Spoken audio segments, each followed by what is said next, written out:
Animal advocates set a collision course with the Baltimore County officials over how it treats unwanted pets. And protesters are going to be ready for a showdown as the county council meets on Monday night. ABC 2 News' Jeff Hager's now more on some planned improvements at the shelter and where some of the critics are saying they're falling kind of short. Jeff?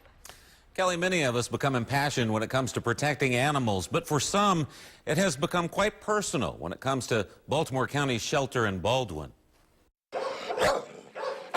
They are charged with doing the dirty work, caring for thousands of unwanted dogs and cats each year. But a former volunteer at the Baltimore County Animal Services Shelter, Kathy Soul, says that's no excuse for the conditions she witnessed there. Of extraordinary filth, of feces covering the walls, of obvious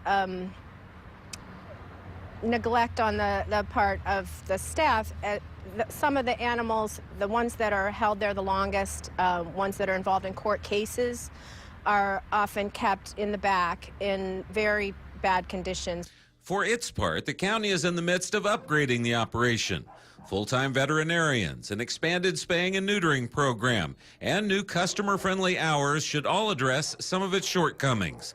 Not to mention plans to build a new $5 million facility here next year. Because that will not only give us more space, larger place for more animals, but we'll have a quarantine area and we'll have other socialization areas for our cats. And we'll also even have a public dog park up here. With so many changes underway, it begs the question why animal advocates are still preparing for their protest. What the county seems to misunderstand is that there are much greater needs at the shelter than a new building. Soul says rebuilding on the same remote site and leaving the same management in place will result in fewer adoptions and the same conditions which have plagued the facility in the past.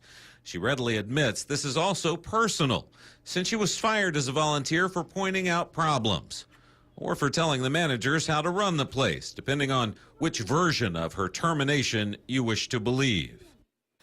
The protest is scheduled to begin at 5:30 on Monday outside the historic courthouse in Towson. Jeff Hager, ABC 2 News.